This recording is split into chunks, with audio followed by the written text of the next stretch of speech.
Hi, everyone. Good evening, everybody. Thank you for joining us for another edition of Community Spotlight here on the Endurance School. Tonight, we are super excited to have Tu Tran, Wattie Ink manager of teams, with us, who we're going to introduce in just a second. But before we get started, I want to announce that we are headed into our summer school period, which means that our schedule is going to change a little bit. We're going to follow up with some information this weekend, but tomorrow morning is going to be our last endurance spin for a little while.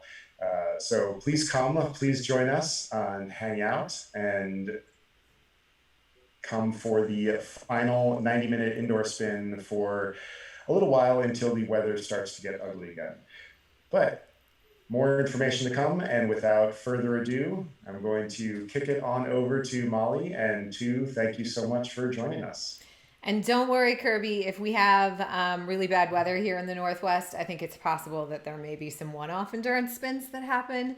But yeah, they've been super fun. But we know that a lot of people want to ride their bikes outside right now and take advantage of the sunshine. But we'll be back again. So I'm really excited to introduce Tu Tran. Thank you so much for being here today, too. This is a real special treat for us. If you are one of few people I think who have not met Tu yet through one of various channels, I'm going to do a little bit of an introduction. Some of the stuff surprised even me, so I was excited to get to know a little bit more about you too. So Tu is part Cajun, born in Louisiana, part surf and turf. He was a Southern California boy and Texan raised. Former Marine Corps officer. He was a captain, and he was Camp Pendleton's Athlete of the Year in 2015. He has been around the racing circuit for quite a while now. He's raced at Alcatraz at Norseman. Seriously, how did that get glossed over? Okay, we Kind have of other. just tucking in. Oh my goodness! And at Kona, a little race called Kona. And he is going to talk to us today about, among other things, about some of the awesome work that he does to build and sustain community. So, Tu, thank you so much for being here. No, thank you for having me. So, one of the Um, ways we like to get kicked off is to check in with folks about how they're doing. How are you? How are you holding up in this period? How has your day to day kind of changed since I guess 3 months ago?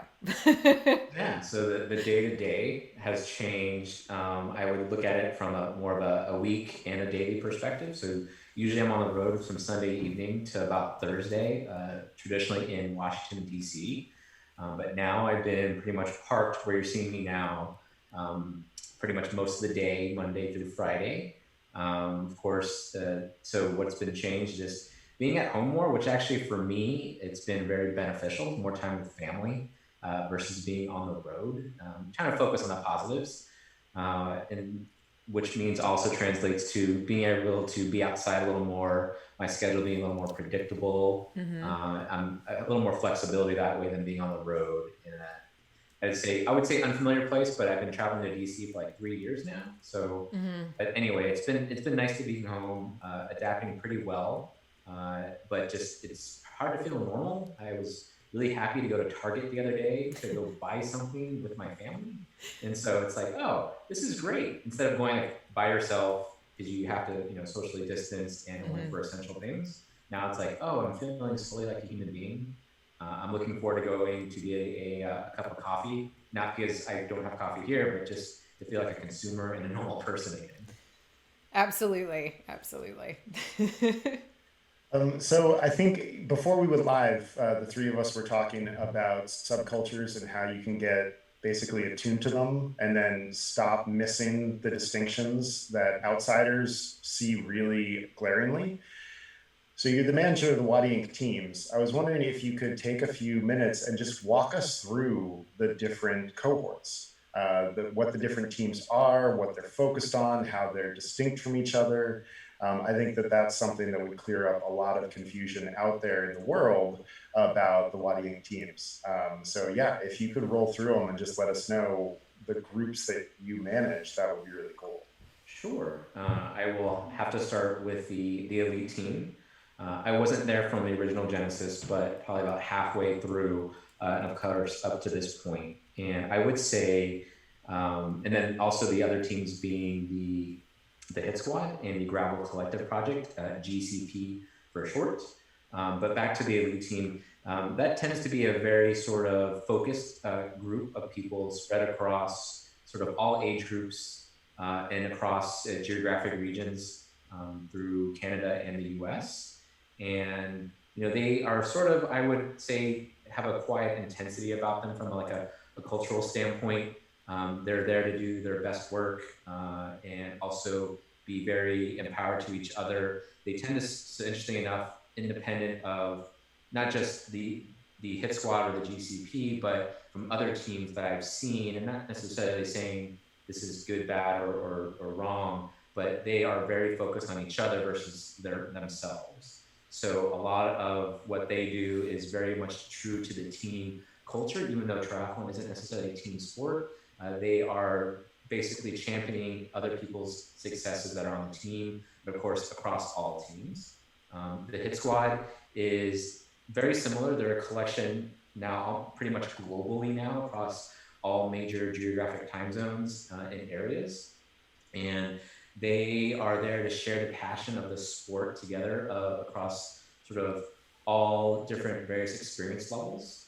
And it's a very inclusive and accepting group of people across the board. And then our budding and growing GCP team, of course, that BAG is a part of, but of course, part of it, a lot of other teams as well, but more from an athlete perspective versus a position of responsibility.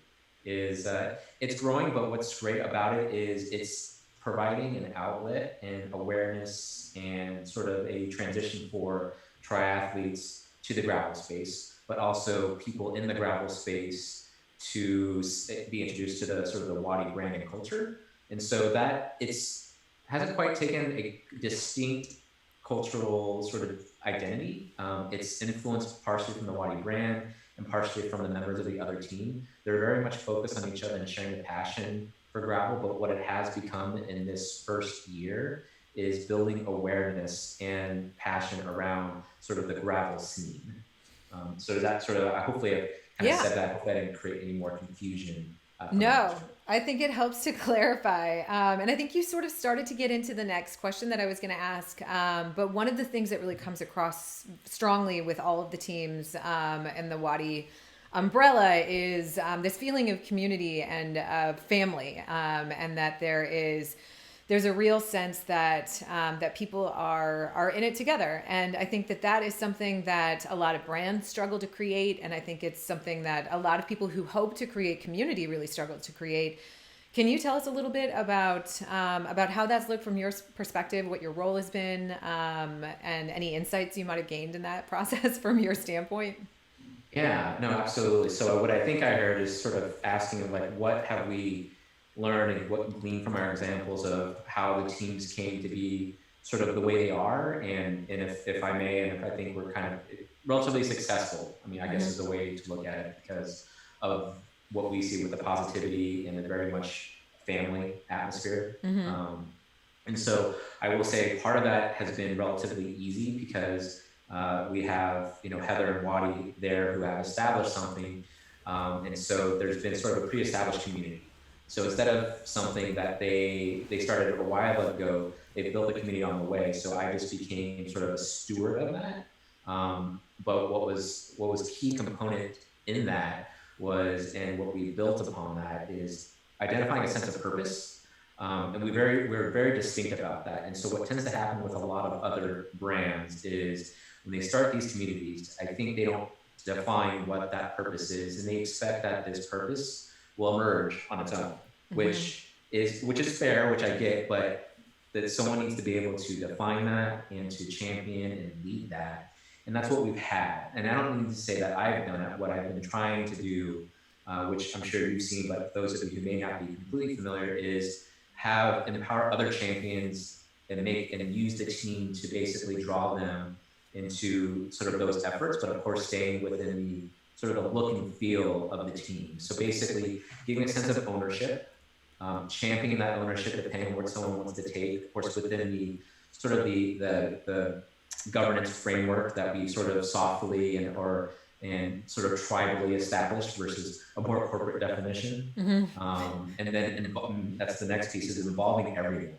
And that's another thing where I think a lot of brands struggle, is involving their team to give them, like I said, a sense of ownership of it. Like, let me take a piece of it to be able to drive my own, other versus being sort of a participant. And so I think that's another potential piece of where people, if they can make it like their own, they will put more energy and more effort into it. And I think where a lot of brands and other teams struggle is to be able to do that, because again, and I can understand it, especially in this space where a lot of athletes are endurance athletes. It's very individually driven by their own work. So they may not be completely aware or have the sort of experience or the comfort level to be able to have someone else do that.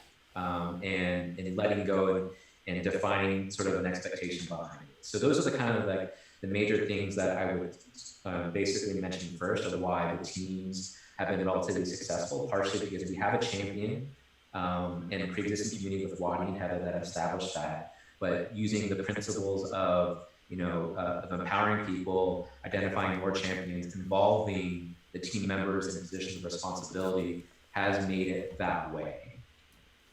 Awesome. I kind of want to, so our next question, I was kind of rewriting as you were answering that, because you were answering the next question while you were answering that previous question. So I've noticed in working with you, you're incredibly good at mirroring back at people what they've just said to them, and also at summarizing as you go. And you just did that in that last answer. And I think that's one of those things that like looks really easy, but actually speaks of like a long history of practice at doing something like that. And I'd love to know more about like where you got that skill and how you developed it. Sure. No, that's interesting that you use the word mirroring. I've used that a lot. And so basically the rule I've learned throughout my life is that you can't necessarily change how someone communicates, but you can change how you can communicate. I think we're seeing a lot of that now, of course, with current events and being able to do that and communicate on that level. And what I found is both mirroring, using the language, and summarizing, because what I tend to do is put it in an abstract at the very end. Usually there's always a key takeaway or a key point versus sort of a stream of consciousness. But so it all comes back from that. Where it comes from is probably just how my experience level with my career in the military, in the Marine Corps, where there was a diverse set of people from all backgrounds, all over the world, and you have to be able to communicate. Yes, we have our military sort of standard way of speaking, but everyone comes from a different way, and we need to connect with them on a more leadership and mentorship type level of, okay, what understanding what drives them, what is their currency, and mirroring sort of those things that they're telling you, so that way they understand where you're coming from. And so when it becomes that way, I get better results out of it, and then they get a better understanding of what we're trying to achieve. So basically, to answer your question is that, and also how I summarize, of course, as a work thing, working with technology, you always need to summarize it because it's going to be a very long topic. And so recapping the major takeaways is always key. So in essence is that the experiences from the military, and of course my time working with technology and working with end users who may not be so technology savvy. It's got to be helpful to make sure that you're all headed in the same direction too, that the goal is clear. Yes, no, absolutely. Create clarity is sort of one of those key, I would say, leadership tenets that you need or I would say more attributes or abilities that you need to have. And to be able to create clarity, as you mentioned or alluded to, is based upon how you need to communicate. Can you remember a time early on in that learning process that you would feel comfortable recounting to us? Either that you got it wrong and were like, oh my God, I've got to figure out a different way of communicating, or an early success in communicating that way? I would say, interestingly enough, and I'm going to keep it more vague, because some of the details escape me just because I'm getting old, is that growing up, of course, being Asian, we and my parents being, having, there wasn't their primary language, different ways of speaking, and then realizing that the language we sort of used at home versus like with my friends or at school was different, and there was a sense of like confusion. So it started pretty early, realizing that, oh, like everyone's speaking just slightly different. And if you don't seem like you're in sync, people, they tend to focus on the things that don't like necessarily are within their, I can say, comfort level, what they're familiar with. Mm-hmm. And I always noticed that especially also being the youngest, I couldn't necessarily overpower my family. I would have to like manipulate them. And so to be able to do that is understanding, okay, how do I get my way, even though I'm like the youngest and the smallest, but how do I do this? And so speaking like, hey, like, let's go do this thing, but I always have to say like, what's in it for them? And by the way, one of the people watching me knows this acronym is WIFM. What's in it for me is the acronym. Is so you have to be able to communicate to someone right away, like, what's the WIFM? And so that's my way of getting sort of things to be done, is making sure I communicate the what's in it for them to be able to do. So, I'm that's enjoying imagining like an 8-year-old too, kind of like running through that thought process of like, what's in it for my older siblings? Yeah, like, hey, can you take me to the store? And like, why do I need to want to take you to the store? Like, oh, because then you can finally get the thing that you wanted while I go get this. They're like, oh, okay. Oh yeah, I'll take you to the store. Yeah. Do you feel like those skills of manipulation are more impactful than communication, or do they go hand in hand? Well, you're saying like manipulation like it's a bad thing. No, I'm not. Just curious. No, they go hand in hand. It's not because it's influence. Because sometimes it's not readily apparent of what it is, and that's a big part of change. Is people need to understand, if you're taking them somewhere, and that you create the clarity of as to the why, but you need to translate that into well, what's the desire for me to change, right?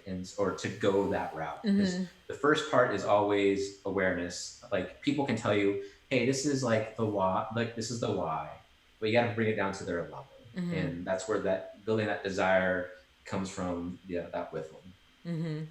Kirby recommends we swap out manipulation with change management. Change management sounds very corporate. I'm trying to make it like little more authentic sounding. Uh-huh. So yeah. Everyone who knows me well enough will like, no, manipulative sounds better. More on brand. I like for it. two. I like the two brand.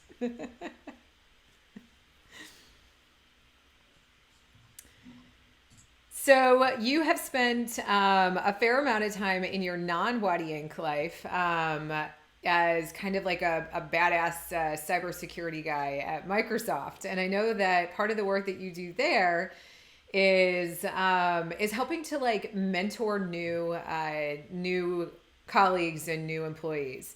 Can you tell me a little bit about what you feel like is important for people to be good mentors, and then for people to be good mentees? Like, how do you feel like those, like what goes into a successful relationship there?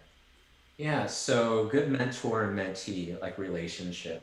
So I'll start from the mentee is defining what they need up front, Mm-hmm. and not knowing and not expecting the mentor to know what you need. Like, what is your goal, and not being afraid to communicate it. Of course, the mentor will help sort of whatever context the relationship is in to be able to mold that in a very appropriate sense. So specifically, say we're talking in a work sense, is making sure that sort of those goals are aligned with, of course, with what the relationship needs to be at. And so there's that piece. And also what a mentee needs to be able to do is realize that the person that if they've chosen them or they were assigned them, they are there for a reason. And what I mean by that is sometimes what tends to happen in more uh, sense outside of like a work situation is people seek out mentors who they want to emulate, want to be like, someone they can identify with, Mm-hmm. something that a mentor's done. And so what I mean by that is in a corporate environment, such as work, those things may not be readily apparent. So a mentee needs to be open and realize that whoever's mentoring them, there is something of value, Mm-hmm. and those sorts of things. But also not to be afraid of saying if you're not getting something you need out of that relationship, because it is just that it's a two-way thing to Mm-hmm. be able to do. Otherwise, if it's not realized from the mentor level, then they probably aren't a good mentor. Um, and so using that to shift to the good mentor is the first thing, and we've kind of already talked about this, is understanding their communication style, their currency, so to speak. What do they want? What do they need? And making sure that you give them sort of the tools, right? Because usually when a mentee mentor relationship is because the tools either need more developing or refinement, or they may not have them to be able to navigate or do what they endeavor to do.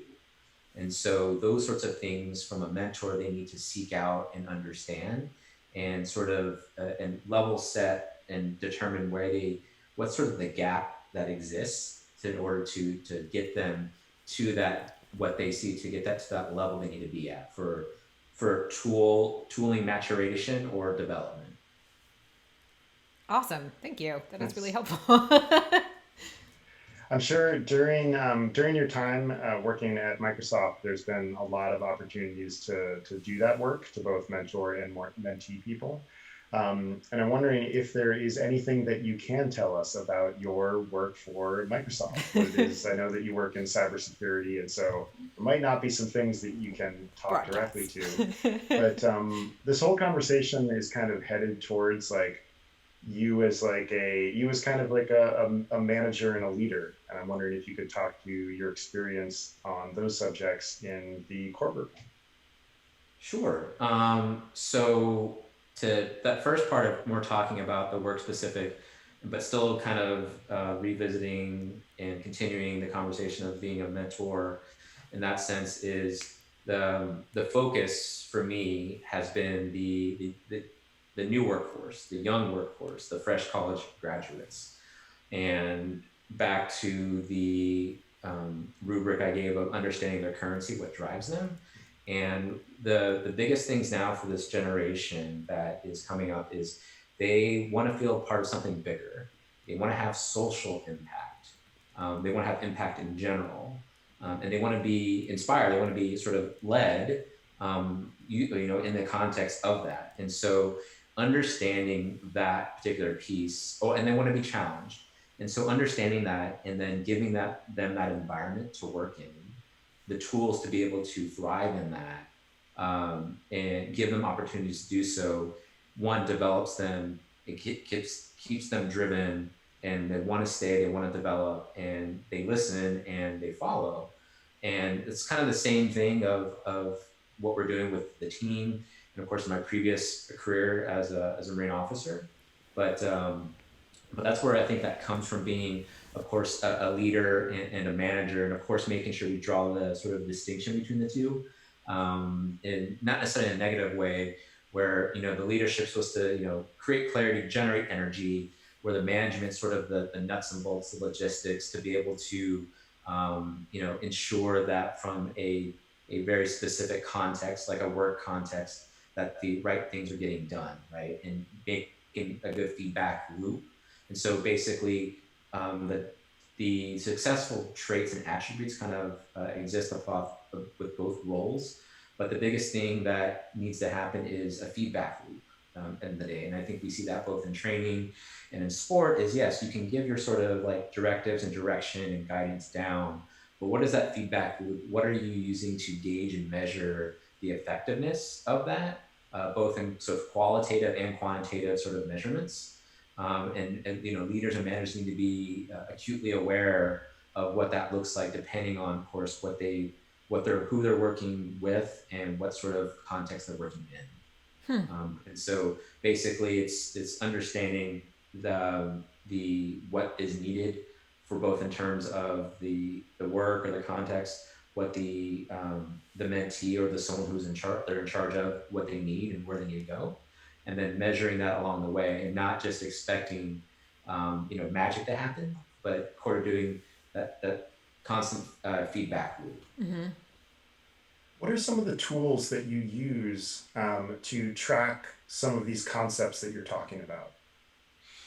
First thing is asking the open-ended question at the end of the day is, hey, so how are you feeling? How do you think it's going? And ensuring, by the way, I know it sounds easy, but the underlying thing about it is making sure they trust you, right? And trust as a whole is an easy conversation or a rubric that I have in my head that we can easily talk about, but establishing that trust to have those open conversations without and having authentic conversations, not telling them what they want to hear. Are you giving this person the opportunity that they can say what they want openly? Because that's what's going to help ensure that you get it right. And so, like in my military career, yes, I'm in a position of authority, and there's leaders out there who don't like to be told that the emperor's not wearing any clothes, so to speak.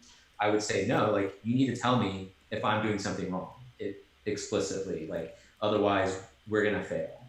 And so that's what I always encourage. And I can tell, and you have to be able to read someone is, are they hesitating to tell you because they can't find the words, or they feel there's going to be some negative consequence? So ensuring you establish that trust is key. I'm sure, again, and I love laying it back to say athletes, is that if an athlete might be too afraid to tell you, I'm too tired, I can't do this. And then you're just like, no, like, are you giving them the environment? Like, what can you revisit to say, hey, no, it's okay to say how you're feeling. Mm-hmm. And that's where I start with first is the trust established, and I use a qualitative thing of that. And of course, depending on the context, is sort of numbers. And of course, we all know the numbers from a training perspective. But what I look at is, when are they showing up at work on time, meetings on time? Are they managing time effectively? Are they taking longer to do something? The quality of work, even though, again, that's back to quality, but there's a metric put behind it as well. You can see all these things that are indicators, right? I call it like data. You got to turn that data into information of like, okay, you have all these indicators. Now, what is it indicating, right? What is the conclusion you can draw from it? And so a lot of it takes a lot of gleaning from different sort of disparate data sources. If I were to put like my techie hat on and to be able to see that. And again, what you need to do is, when you get to know someone, establish that trust, is there's baseline behaviors when they're good, right? And so they'll say certain things when they're comfortable and positive, but as soon as you see deviation from that baseline that you've noticed, that's when you need to start, like, that's another indicator I look at as well. And so, not that I'm constantly measuring people, it's more like, okay, he says these things, this is the cadence that he speaks it at, the words he or she uses, but now they're saying it differently. Why is that? And so you kind of, pull that thread. That's fascinating. I kind of want to talk about that all night, but I really also want to know a lot about To the Athlete, and I feel like we haven't had a chance to ask questions about To the Athlete yet. I'm going to softball you a question first before Bag really dives in with the one thing that a lot of us really want to know about. I know, right? I'm going to give you a hint. It's Norseman. But before we get into that, one of the other things that you do a lot with your job is travel. Like, you are on the road all the time. Have you learned any like hacks for athletes who are traveling? How do you keep up with fitness and training when you're on the road so much of the week? Yeah, there's a couple of challenges there from traveling. So and it depends on the context. And of course, if our audience here is probably a majority of endurance athletes, who like triathletes. And so training is tough. What I tend to do, and so it's usually I'm an outlier in this, is the travelers, sometimes they focus on where they stay at is near like great restaurants, key things they want to visit after work, like visiting with various customers or clients. I'm looking at nearest running routes and gyms and swimming pools.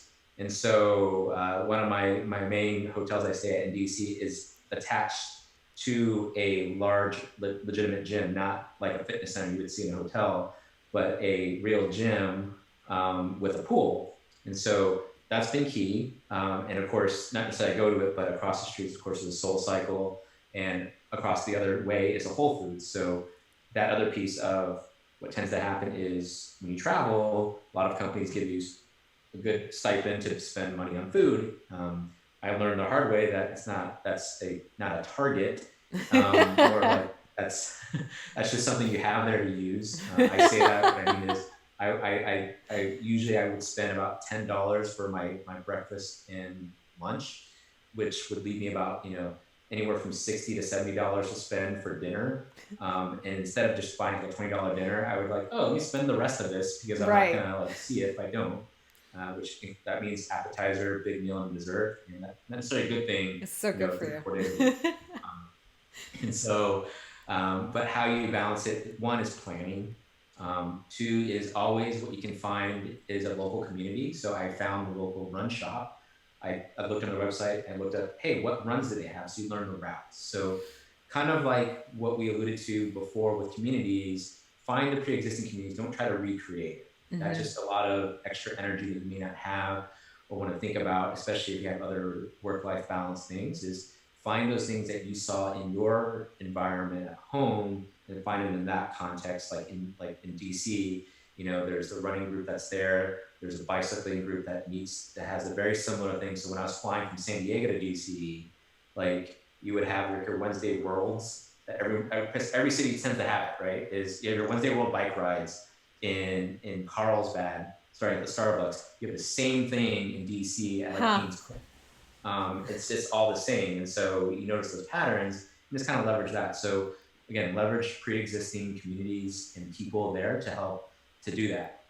And that's a kind of a technique I have. And especially what I would add, it's what we've done on the teams is when people were traveling like last year, so, and people know that when I would travel, like, hey, who's in the city? Let's go meet up for a run or a swim or whatever it may be. And that just kind of keeps you sort of accountable. Do you usually have your bike? No, when I fly, no, but before the world went sideways, I was going to keep a spare bike at the hotel. And I know it sounds kind of weird, but hotels, if you stay at long term, especially, they have storage areas where you can keep a stay bag, which my stay bag is still in DC, of all my gym specific stuff that doesn't need to be laundered, like shoes, those sorts of things. And they said, yeah, they'll keep a bike and even a trainer there. Awesome. Yeah, I know. Yeah. Be nice to people. Yeah. And but yeah, they said, yeah, keep it there, and yeah, no problem. And then that's travel tip. That's awesome. I love that the stay bag is now like a bicycle carrying bag and a trainer bag. Right. It's a huge bag. Okay, so we started with the travel question because that leads us somewhat tangentially to asking you about racing in faraway places, like doing Norseman. For those of you that aren't familiar with the Norseman extreme triathlon, you swim in a super duper cold fjord. You start in the dark. The bike has over 10,000 feet of climbing with one pitch that is rumored to be around 29%. And then at the end of the run, you have to climb a 4,600 foot mountain on the way up the back half of the marathon. It is a intensely grueling race. The winners tend to be, for men and women, a traditional Ironman tend to be in that kind of like 8 to 9 hour mark. Norseman, it's like at least 3 hours longer for the people who are winning the race. How did you hear about Norseman? What made you think, oh yeah, that? And then tell us one anecdote from the race, usually like a low point or a high point. Sure. So the first way I heard about it, and I think most of the people heard about it, they have amazing like YouTube videos, like their production that they do. I think it was posted, I think on Slow Twitch, if I recall, and this is like when I first got started in triathlon, and I was just like, that's a good idea. And so what I don't realize, that's not normal behavior for triathletes. Is coming from my military background, like, and everyone in the military knows, like, you go through a lot. So you just, all those, any sort of like sucky and things that tend to suffer, they're like, oh yeah, that's normal, right? It should be fine. Not realizing that years later, people are like, why would you do that? I'm like, well, why wouldn't I do that? And so I know that's kind of answer your question, but really it's because it's something different. And that what's amazing, I kind of probably saw, but once you're there, you don't have this production. It's still very grassroots, even though it's a very big, popular race. And if those of you don't know, it's capped at like 300 people. And so, it's point to point to point. And the reason why that's important with the number of people is you feel like you're not around a lot of people. And so if you get energy from other races around you, you're not going to get it here. And so you get to really learn about yourself and go and internalize, and there's no support. And so you have to bring your own support, and that person has to really, really love you to be able to do that. Especially, flying across the world to do so. And so just the mere challenge of it, right? Because I think that's why a lot of us got into tri in the first place, was for the challenge, enjoyment of the sport. It may not be like solely driven by the challenge, but there's a part of us that likes to be pushed that way. And just seen Norseman, it's like, okay, keep challenging without a limit put on it, right? Sort of what I mean by it is like, what tends to happen is with the traditional full distance Ironman races is that, everything is produced very well and it's very well supported. And so that way you can be comfortable operating that way, where it becomes more sort of adventurous with Norseman. And so that's kind of like how I got exposed to it and why. The anecdote, there's always a bunch, but it's always the first one because you're jumping off a boat in the middle of the morning before the sun is even out. And it was storming. I remember for one of the times I did Norseman, I know it's kind of funny. We'll get to that second. I know Molly's reacting, but for punishment. But anyway, is just so when you jump into it, you're swimming at a straight line essentially, and you turn probably about into like a 90-degree turn, about 7/8 into it to go to the where you need to get out. But the funny thing is, burning off in the distance in the hillside is a fire. And I'm just thinking, how sick is this? You're in freezing cold water and you're swimming toward a fire as your sighting target in the middle of the night or middle of the morning before the sunlight. So it seems to me a little sadistic, like, oh great, there's a fire, I wish I were warm and right by it. That's why it's maybe it's a good incentive. But yeah, so that was one of the many anecdotes. A quick comment about the grade. I don't think I noticed the grade because you're sitting there. Most of the time, Norseman weather is not forgiving, and it's freezing cold and wet and rainy and windy. And so I think you notice that more than the climbing, and I think you welcome the climbing because it keeps you warm.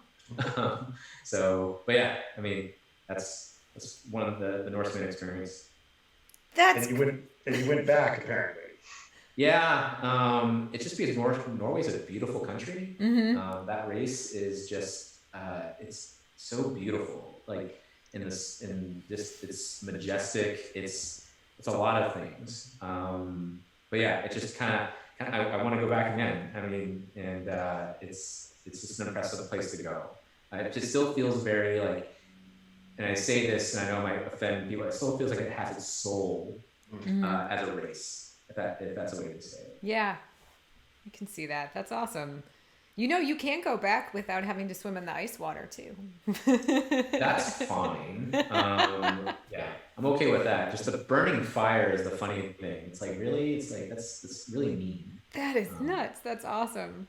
It's a very old school way of marking the course. They're like, we're just gonna set up a bonfire. Exactly. That's awesome. I lost my train of thought. So is it part of that draw towards a challenge, and your desire to be, out of your comfort zone, I guess, was that part of your decision to join the military? What led you to the Marines? Yes, out of comfort zone and the challenge. I know the one of the team captains, Eric, is going to. He's here. Um, was that? Oh, he's He's here. here. So if he's listening, like, so the reason why I chose the Marines over the Army, because the Army was on the radars, is um, the Marines were tougher, harder. I'm sure he's typing or shaking his head. Furiously typing, right? Furiously typing. Anyway, so yeah, that was the draw, and it happened sort of was interesting enough. People may not know is I was like participating in actually the Army ROTC program at my college. 9/11 happened, and then I was like, okay, I'm kind of doing this, but then I was like, you know what? I went into like pretty much a couple of weeks later into the Marine Corps officer recruiter, like, hey, I want to get commissioned as an officer of the Marine Corps. What's that path? And just kind of took it from there. And so part of it was just my perception at the time, Eric, and still is, that the Marine Corps is tougher.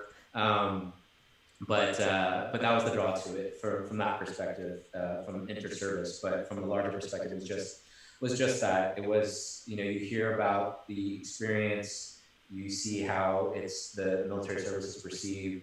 It's a different like level of adventure, and I know that spoke to me as a young adult of saying like, okay, if I'm going to at some point settle down, what do I want to have to say I've done before I do that? And to me at the time it was like military service, a major world event happened, felt compelled to do something. And that's what kind of led me there. So yeah. Awesome. What was a big adjustment moving into the armed forces? The culture was remarkably different. Language was remarkably different. And I say that because even inter-service, the language is completely different. We use this different words for the same exact item, depending if you're in the Army or the Marine Corps. Can you give us an example? That's too good. Let's see.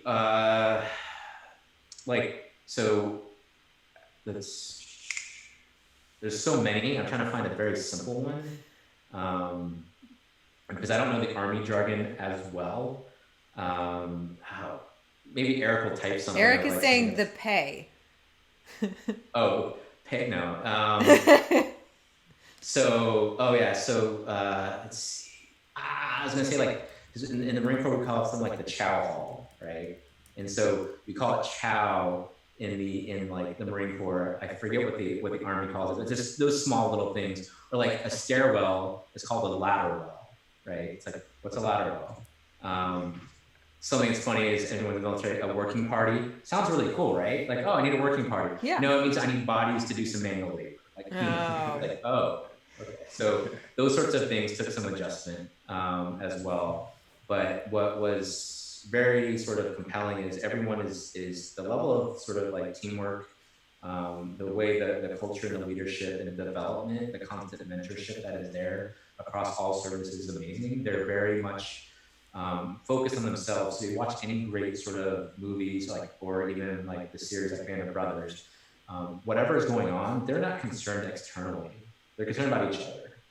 And that's what it becomes with intra and inter service, is that there's a strong draw just to take care of each other, regardless of what is going on external that they can't control. They just know what they can control and influence, and that's what we focus on. And end of the day, as leaders, always are all focused on the people that they are taking care of, the good leaders anyway, of ensuring that the people that they're in charge of have the resources and the guidance and the tools they need to survive and be successful. And so learning that was a great challenge, because I don't think to that level of experience, time, and scale is offered so readily outside of that military sort of framework. And so that's part of the draw and the challenge of going there. So you are one of the more present people that I have worked with. We were talking beforehand about how it's challenging to switch from one thing to another, to go from one job to another. And it feels like you are you're always like ready to engage with the job that you're doing. And I know that that must take a lot of organization and like, and back end work. How did your time in the military impact your ability to like organize a life? Or was it the time in the military? How have you managed to make that happen? I'm asking for my own reasons. So yeah, the military taught me because you're so overwhelmed. They will constantly throw things at you to handle without unapologetically giving you things all the time until you break. And that's sort of like a very sort of military way is they tend to throw things a lot at you until you break or you adapt, right? And then you learn from that. And so what I've learned is when anything comes my way, whether it be a task, is you sort of like categorize the level of effort that is needed.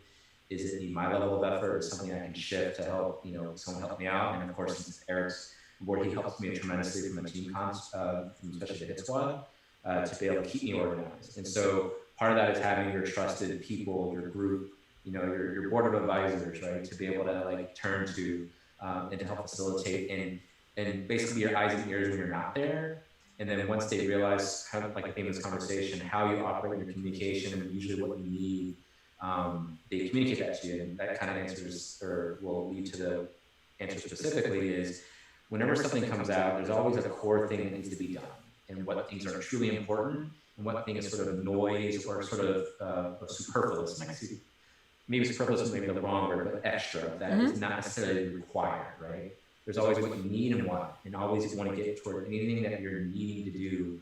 What is sort of that critical path to get it done? And so keeping things very simple that way is one thing.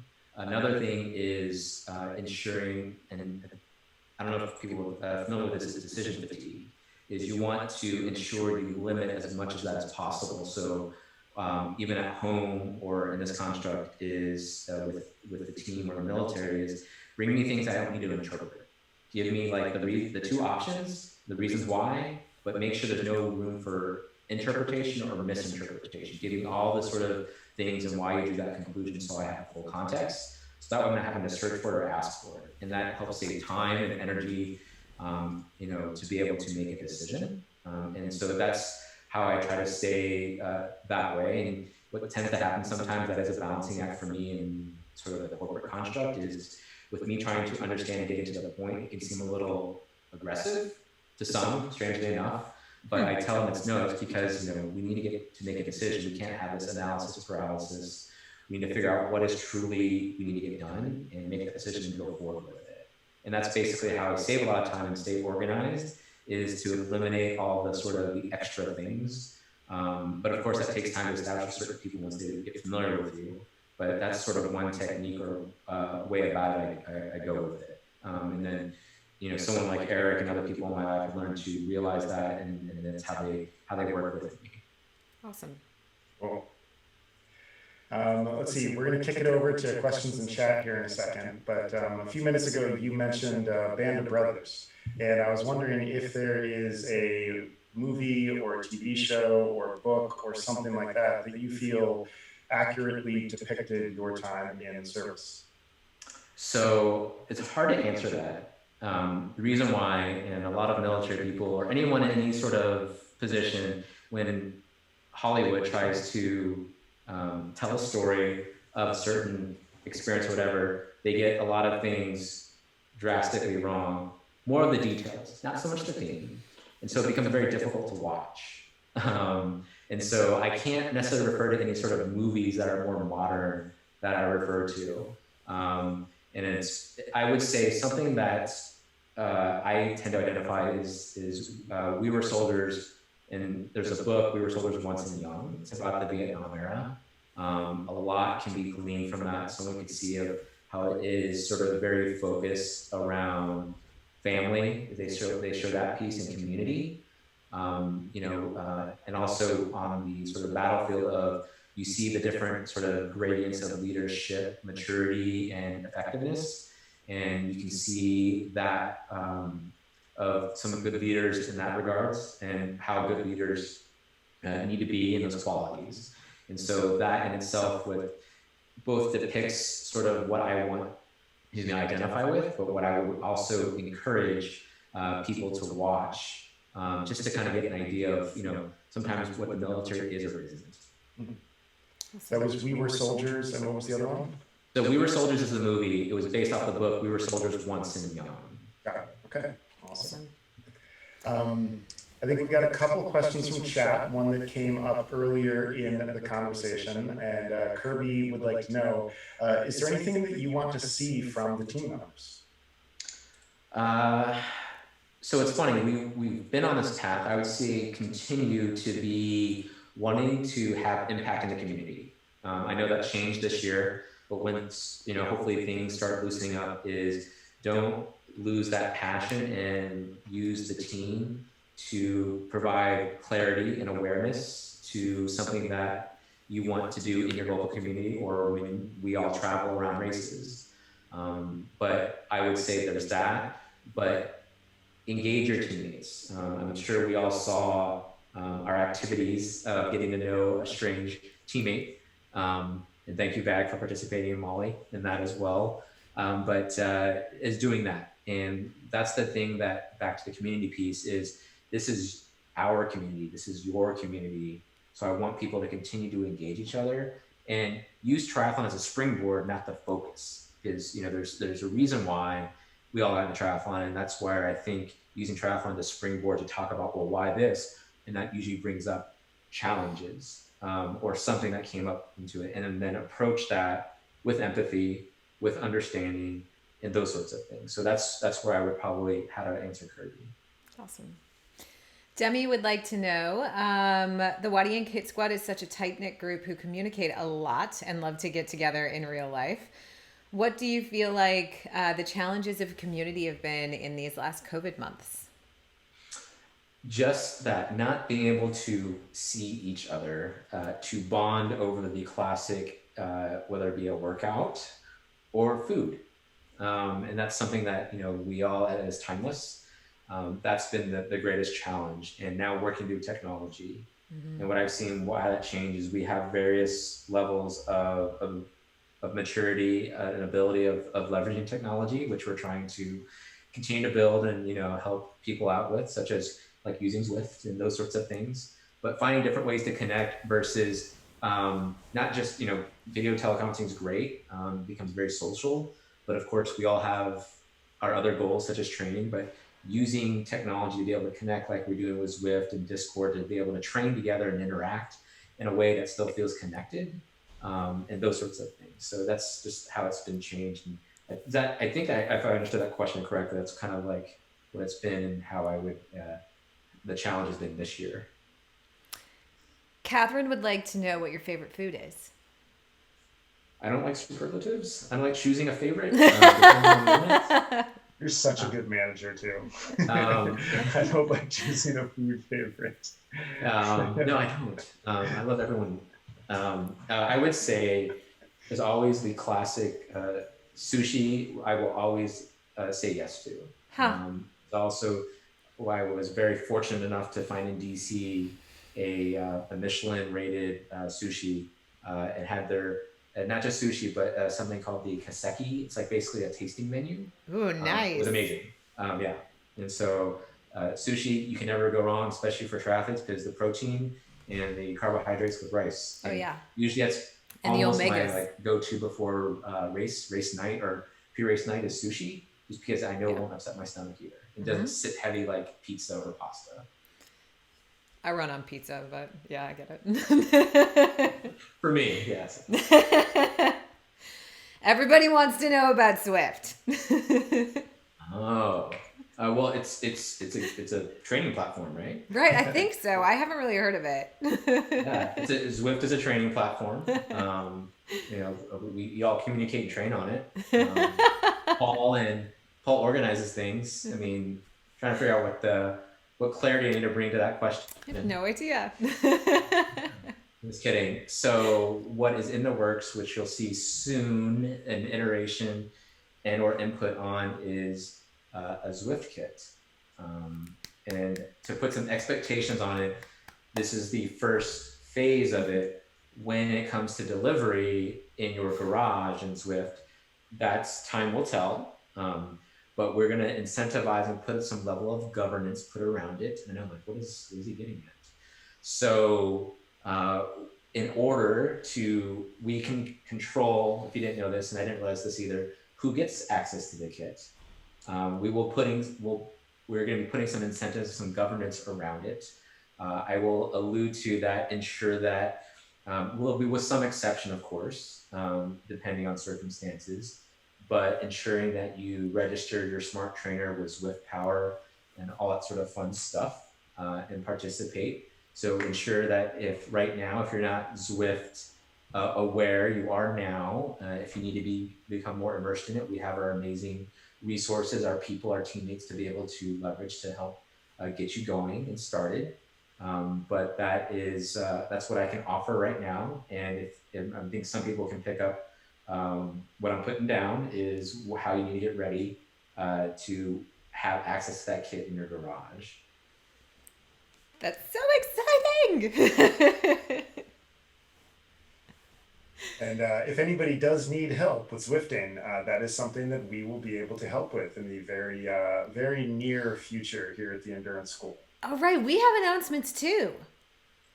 I feel like we should at least announce that because it's on topic. We're like 3/4 the way that the horse is almost out of the barn at this So point. the hay, I think the hay is out of the barn. The horse stays in, right? The hay goes in the. I don't know. The hay's in the barn. We're mixing two equine metaphors at the moment. Okay. So one of the things that we have in the works, hopefully kicking off on Thursday next week, is a group Zwift ride. Thursday, by the way, my birthday. Happy birthday to me. Everybody get on their bicycles and ride bikes in virtual reality. It's going to be awesome. So yeah, we are really excited about that. So that could be super, super, super fun. We're going to announce our new schedule tomorrow morning, right as Endurance Spin is getting going. But for this week, we have Endurance Spin at 8 a.m. and then yoga with VT at 8 on Sunday. And then we will be announcing our summer school schedule for the next couple of months going forward. But yes, Kirby, you are right. Still Sufferfest on Tuesday, and then this week Zwift on Thursday. Yep. And you will not need Zwift to ride with us because we are going to be broadcasting it through Twitch. So this is your chance for your Zwift avatar to get super famous. Yes. But that's all of the time that we have for tonight, I think. I just want to say a huge thank you for making the time to come on this. I know it's really late out in the East Coast right now. It's like almost 9 o'clock at nighttime. So I don't know how you're still awake, but thank you for bedtime is shortly thereafter this. Okay, good. I'm really glad to hear it. It was awesome getting to spend this time with you, and I love hearing about the stuff that you've been up to, and thanks for coming and being so generous with your knowledge.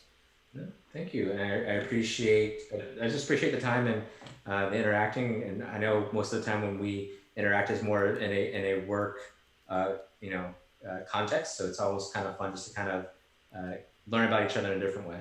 Exactly, right? As human people. Yes. Awesome, Chris. What do you have? Any other? I just also want to say thanks for coming on. You're right. We do only tend to bump into each other in a work context, except for like a few grabbed moments at camp. I feel like where we get to interact as real people. And so this is a real treat to ask you some of the questions I've always wanted to ask you. And also to really pick your brain about proper and effective management, which is something that I'm super interested in and would love to know more. So I really appreciate you answering some of my very real questions about how to do this job better. So thank you so much for joining us. I second that. To be of value. Thanks, right, guys. Well, we will see you back here tomorrow morning and see you on Sunday morning. But until then, thanks Molly, and here's to a happier and faster tomorrow. Bye.